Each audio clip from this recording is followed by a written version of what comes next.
Hello everyone, नमस्कार। योगेश चंद्र Shukla biology channel पे आपका बहुत स्वागत है। मैं हूं योगेश चंद्र शुक्ला और आज हम बात करने वाले हैं नीट 2023 के वो इंपॉर्टेंट बिंदु जो नीट 2023 के स्टूडेंट के लिए बहुत जरूरी हैं।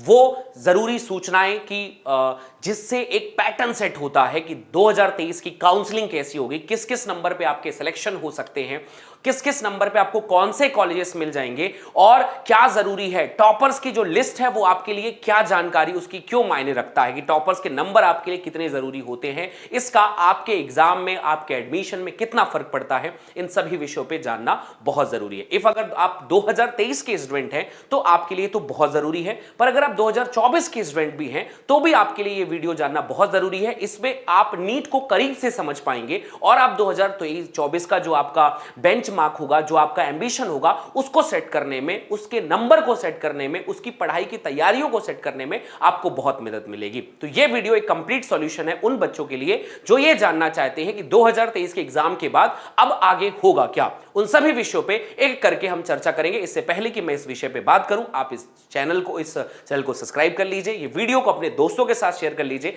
वीडियो लाइक कर लीजिए और अंत तक जरूर देखिएगा। आज की सबसे इंपॉर्टेंट बात यह है कि जो रिजल्ट आया है, हम शून्य से शिखर तक जाने के लिए हमें एक पैटर्न सीखना होगा, उस पैटर्न को जानना होगा। मैं आइए आपको बताता हूं। सबसे पहले टॉपर्स की लिस्ट की बात करता हूं कि क्यों यह जानना बहुत जरूरी है कि यार 2023 का जो हमारा सिलेक्शन होगा, जो हमें कॉलेज मिलेंगे या हमारा जो कट ऑफ होगा, वो कैसे डिसाइड होता है। इसकी छोटी सी झलक आपको दिखाता हूं, फिर अगर आप कहेंगे तो कमेंट सेक्शन पे आप मुझे बताइएगा कि और किस किस विषय पे आपको जानकारी चाहिए, तो मैं उस पर भी आपके लिए वीडियो बना दूंगा। सबसे पहली चीज, अगर आप देखें तो इस बार का जो लिस्ट आया है वो बहुत जबरदस्त आया कि आप इस पे थोड़ा सा गौर करिएगा। प्रभंजन जी जो थे वो 720 नंबर लेकर आए हैं। इसके अलावा जो बोरा वरुण चक्रवर्ती जो है वो भी 720 नंबर आए, उनका भी आंध्र प्रदेश से बच्चे हैं। ये दो बच्चे 720 नंबर लेकर आए। इसके अलावा जो तीसरा बच्चा है वो कौस्तभ भौरी, वो 716 नंबर का है। याद रखिएगा, ये एससी के टॉपर होंगे, ये ओबीसी के टॉपर है, ये जनरल के टॉपर है, बात समझना। और 716 के बाद आप इस चीज को बड़ा गौर करिएगा कि बाकी सारे बच्चे जो लगभग 14वीं रैंक तक हैं, 715 नंबर के हैं, 715 नंबर के हैं। इवन 19वां रैंक भी जो आया है वो भी 715 नंबर के हैं। फिर 20वां रैंक जो है वो 712 नंबर तक का है। मतलब टॉप के 20 जो रैंक हो रहे हैं वो 712 पे पैक हो जा रहे हैं। मतलब अब इतने ज्यादा अच्छे नंबर आने के पीछे रीजन ये है कि पेपर कहीं ना कहीं थोड़ा सा आसान था, इसलिए इस बार कट ऑफ हाई जाने वाला है। आप में से मैक्सिमम बच्चे इसलिए सोच रहे होंगे ना कि सर हर कोई कह रहा है कट ऑफ ज्यादा जाएगा। रीजन क्या है यार? रीजन ये है क्योंकि बहुत ज्यादा बच्चे जो हैं वो टॉपर लिस्ट में हैं। इतनी ज्यादा संख्या में 715 नंबर, 720 नंबर, 716 नंबर, 712 नंबर इससे पहले नहीं आते थे, तो कट ऑफ कम जाता था क्योंकि पेपर टफ होता था। पर इस बारी पेपर आसान था और बहुत सारे बच्चे, मतलब आप सोच रहे हैं, अच्छा इसके बाद टॉप 50 को अगर आप, मैं लिस्ट मैंने नहीं डाली है, पर अगर आप डालेंगे तो आपको दिखेगा कि 710 वाले नंबर पे टॉप 50 पैक हो चुका है। टॉप 50 के जो रैंक हैं वो 700 नंबर पे फिक्स हो चुके हैं। अब आप इस बात को समझिए कि मैक्सिमम बच्चे, ये जो 715 हैं, सबको बराबर कॉलेज नहीं मिलेगा, सबको एम्स दिल्ली नहीं मिलेगा, किसी को उतने ही नंबर होने के बाद भी दूसरे कॉलेज में एंट्री मिल जाएगी, टॉप कॉलेज में वो नहीं पढ़ पाएंगे।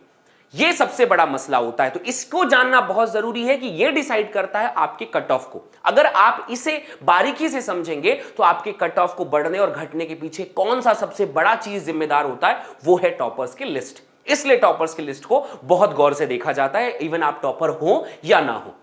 अगली कहानी पे पहुंचते हैं, ठीक है भाई। अब इस टॉपर में पहुंचने के लिए आपको एक एक नंबर की जद्दोजहद होती है, एक एक नंबर के लिए आपको लड़ना पड़ता है। अब हो सकता है आप इस लिस्ट में ना पहुंचे, लेकिन अगर आप सपोज करिए कि आपके 610 620 नंबर आ रहे हैं, इतने ज्यादा नंबर लाने के बाद भी अगर आपका सिलेक्शन नहीं होता है, कितनी मायूसी छाएगी आपको। इसलिए आपको जब 2024 के लिए अगर आप सीख ले रहे हैं, 2023 से उठ के अगर आप सीख ले रहे हैं, 2024 में आपके 500 नंबर आए हैं, आपके 550 नंबर आए हैं, तो आपको कितना दुख होगा। तो इसलिए 2024 के लिए अपने आप को सही मार्गदर्शन पे आगे बढ़ाना, इसके लिए हमने एक बैच लॉन्च की है, आरंभ बैच, आरंभ 2.0। 22 जून तक इसकी लास्ट डेट है। 6,999 रुपए की ये बैच है, नीचे टैगलाइन है, आप उस पर कॉल कर लीजिए और आप इस बैच को ले सकते हैं मात्र 6,999 रुपए में। 1 जुलाई से ये बैच स्टार्ट हो रही है। दूसरी इंपॉर्टेंट जानकारी, अब अगर मैं बात करूं 2022 के पैटर्न से 2023 के पैटर्न को समझने में बड़ी आसानी होती है, तो इसलिए मैं 2023 में जो काउंसलिंग 2022 में जो काउंसलिंग हुई थी उस काउंसलिंग के कुछ खास पैटर्न को आपको बताता हूं मैं कि अगर आपके इतने नंबर आते हैं तो आपको इतने कॉलेज में मिल जाएगी। नंबर की अगर मैं बात ना करूं तो मैं यहां पर रैंक वाइज मैंने सेट किया है कि कितने रैंक पे क्या क्या सीट मिली थी। मैं अपनी मर्जी से नहीं कर रहा हूं, ये ऑफिशियल डेटा है कि पिछले साल इस कॉलेज में जाने के लिए रैंकिंग कितनी हुई थी। सीट में 2022 और 2023 में बहुत मामूली फर्क आया है, तो सीट उतनी ही है, तो इस बार भी सिलेक्शन के लिए उतने ही रैंक की लगभग व्यवस्था होगी। जैसे कि मैं आपको बताता हूं, शायद आपको दिख रहा होगा और नहीं दिख रहा होगा तो मैं हल्का सा एक्सप्लेन करता हूं, इस लाइन को पूरा नहीं, हल्की हल्की बात बताता हूं। जैसे अगर आपको एम्स न्यू दिल्ली पे एडमिशन लेना है तो वहां की जो फर्स्ट राउंड की काउंसलिंग है वो रैंक नंबर 1 से लेकर रैंक नंबर 55 तक में क्लोज हो जाएगी। रैंक नंबर 1 से लेकर रैंक नंबर तक 55 के बच्चे क्लोज हो जाएगी। ये नॉर्मल रैंकिंग है, इस पे आप एम्स दिल्ली तक आप इसमें काउंसलिंग पे एंटर कर सकते हो। इससे आपको एक चीज और पता चलेगी कि अगर आपके 55 के ऊपर रैंक है तो हो सकता है कि 55 से 60-70 पे हो तो आप एम्स दिल्ली डाल सकते हो, पर आपको 3-4 कॉलेज आपको चूज करने हैं ना, 3 कॉलेज, उस कॉलेज को चूज करने में भी बहुत मदद मिलेगी। बहुत सारे बच्चों को मैंने देखा था, पिछले साल ही मेरा एक स्टूडेंट था जिसका एम्स जोधपुर में सिलेक्शन हुआ, बाद में उसकी काउंसलिंग के टाइम पे उसने अपना एक एम्स रायपुर, एक एम्स नागपुर ऐसा डाल के रखा हुआ था उसने, ठीक है। उसको फिर बाद में बताया गया कि तेरे इस नंबर के हिसाब से तेरे को एम्स जोधपुर भी मिल सकता है, उसे ये बात पता नहीं थी। अब अगर आप उस चीज को नहीं डालोगे, काउंसलिंग में एंटर ही नहीं करोगे, तो आपको वो कॉलेज कैसे मिलेगा। आपकी फेवरेट तो पसंद एम्स रायपुर है या एम्स नागपुर है, जबकि उसके तुलना में एम्स जोधपुर बड़ा कॉलेज है, सेकंड नंबर पे, थर्ड नंबर पे वो आता है एम्स की दृष्टि से अगर देखा जाए तो। इसलिए आपको काउंसलिंग को फिल करते समय यह जानकारी पता होनी चाहिए। समझ रहे हैं बात को। इसलिए ये जान लीजिए कि अगर आपको टॉप कॉलेज में जाना है, एम्स में भरना है, तो 1 से 55, अगर आपके 200 नंबर आए हैं, एम्स दिल्ली डालने का कोई मतलब ही नहीं है। 200 रैंक आया है तो आपको एम्स दिल्ली नहीं डालना है। 1 से 55 रैंक तक के आसपास अगर आप डालेंगे, क्योंकि वहां पे टोटल सीट 48 है, लगभग अगर आप बात करेंगे तो ओबीसी का अगर आप रैंक की बात करेंगे तो आप 57 से लेकर 224 रैंक के आसपास जो ओबीसी का रैंक आता है, ओबीसी का जो ऑल इंडिया रैंक आता है ना, अगर आप ओबीसी कैटेगरी में हैं तो आपका ऑल इंडिया रैंक 57 से 242 के आसपास होगा, तो आपको ओबीसी कैटेगरी का वहां पे सीट मिल जाएगी। अगर आप ईडब्ल्यूएस से हैं तो आपको 75 से लेकर 195 तक का अगर आपका ऑल इंडिया रैंकिंग है तो आपको एम्स दिल्ली में डालना चाहिए। अगर आप एससी कैटेगरी से हैं तो 139 से 965 तक का अगर रैंक है तो ये पिछले साल का पैटर्न बना था, इस साल भी ऐसा ही हो सकता है, तो आपको ये फॉलो करना चाहिए कि 139 से लेकर 965 तक का अगर ऑल इंडिया रैंकिंग है आपकी तो आप एम्स दिल्ली को डाल सकते हैं। अगर आप एसटी की बात करें, एससी की टोटल सीट वहां पे 18 है, ईडब्ल्यूएस की टोटल सीट वहां पे 11 है, ओबीसी की टोटल सीट वहां पर 32 है। ये पीडीएफ में आपको और डिटेल में डाल दूंगा, आप देख लीजिएगा, मैं ब्रीफ में हल्का हल्का आपको बता देता हूं। जैसे एम्स दिल्ली का अगर आप एससी एसटी कैटेगरी से हैं तो आपका अगर ऑल इंडिया रैंक 400 है और तो आप डाल सकते हैं, और अगर एसटी है तो 3087 रैंक तक अगर आपको ऑल इंडिया रैंकिंग है तो आप डाल सकते हैं। एसटी की टोटल सीट 9 है वहां पर, ये रिजर्वेशन के हिसाब से आप इस रैंकिंग के हिसाब से आपको एम्स मिल सकता है। अगर आप जनरल कैटेगरी से, समझ रहे हैं बात को, अगर आप जनरल कैटेगरी से 1 से 55 तक आप एंट्री करिए, और अगर आप एसटी कैटेगरी से हैं तो 400 रैंक से लेकर 3087 रैंक तक आपको एम्स दिल्ली मिल सकता है। ये वो पैटर्न है जो 2023 में फॉलो हुआ है, तो अब ये 23 में भी लगभग ऐसा ही फॉलो होगा। इसके अलावा और टॉप मेडिकल कॉलेजेस की बात अगर मैं करूं, जैसे आप मौलाना आजाद मेडिकल कॉलेज में हैं तो आप इसको पढ़ के आराम से पीडीएफ में भेज दूंगा, आप देख लीजिएगा, आपको पूरा समझ में आ रहा होगा। ओपनिंग रैंक अगर आप मौलाना आजाद में एडमिशन लेना चाहते हैं तो 59 से लेकर 91 तक रैंक अगर आपका है तो आप मौलाना आजाद में आपकी एंट्री हो सकती है, ठीक है। ये थोड़ा बहुत ऊपर नीचे भी हो सकता है, पर लगभग 5, 1 2 1 2 1 2 3 4 5, इससे ऊपर नहीं। टोटल 14 सीट वहां पर जनरल वालों के लिए है वहां पर। ओबीसी पे अपर जाएं तो 253 से लेकर 312 तक होगा। और ऐसा ही आप लगभग Vardhman Mahavir medical college, Atal Bihari Vajpayee institute of medical science, university of medical science और टॉप कॉलेजेस में आप ऐसे भर सकते हैं, आपको ये लिस्ट मिल जाएगी। और अगर मैं इंडिया के टॉप 20 कॉलेज की, 23 कॉलेज की बात करूं तो लगभग अगर आप ऑल इंडिया रैंकिंग में, लास्ट वाली समझा देता हूं मैं, कि अगर आखिरी के 30 कॉलेज की बात करूं, पहली की बात कर दी मैंने, और टॉप 30 कॉलेज में अगर मैं बात करूं तो 30वां कॉलेज में अगर आपको भर्ती करनी है, बाकी सब इस बीच में है, तो इस बीच में आप चीजों को समझ सकते हैं। आपको किस कॉलेज के बारे में जानना है आप मुझे कमेंट कर दीजिएगा, और आपके रैंक कितने हैं अगर इस बारे में जानना है आप मुझे कमेंट कर दीजिएगा, मैं उस पर वीडियो बना दूंगा। तो इंडिया के टॉप 30 कॉलेज में एंट्री करने के लिए पहला का मैंने बता दिया, अब 30वें का मैंने बता दिया। अगर इस बीच में आपके रैंक है तो आप ये कॉलेज में डाल सकते हैं। सबसे आखिरी में कॉलेज आता है RUHS college of medical sciences, ये जयपुर में है। ये कॉलेज मेडिकल साइंसेज में अगर आपको डालना है तो ऑल इंडिया रैंकिंग आपकी 898 से लेकर 1898 तक है, तो आपको 30वें नंबर का कॉलेज में आप भर्ती डाल सकते हैं। इससे कम के हैं तो 30 के बाद 29, 29 के बाद 28, 28 के बाद 27, आप ऐसे कॉलेज को डालते जाइए। पूरी लिस्ट मैंने टॉप डाल दी है।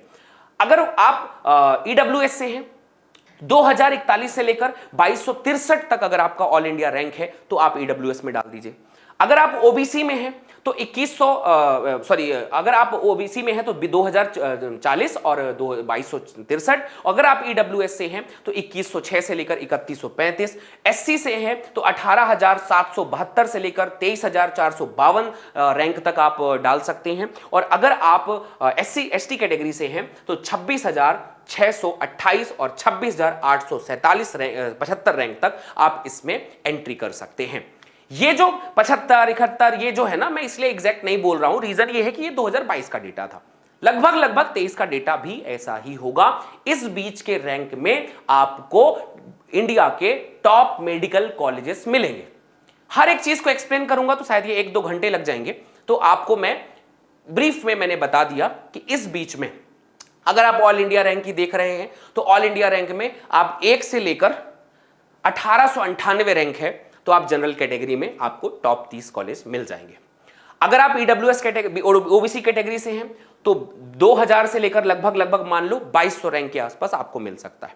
अगर आप EWS से हैं तो लगभग वही 2100 से लेकर 3100 के आसपास आपको मिल सकता है। अगर आप SC कैटेगरी से हैं तो 18,000 से लेकर 23,000 के बीच में आपको रैंक मिल सकता है। अगर आप ST कैटेगरी से हैं तो 26,000 से लेकर 27,000 के बीच में आपको रैंक मिल सकता है। ये हुआ कैटेगरी की बात और ये हुआ टॉप 30 मेडिकल कॉलेजेस की बात। अगर ये तो रही ऑल इंडिया की बात, ऑल इंडिया कोटा की मैं बात कर रहा हूं। अब ये कॉलेजेस जिस स्टेट में है उस स्टेट की भी रैंकिंग होती है।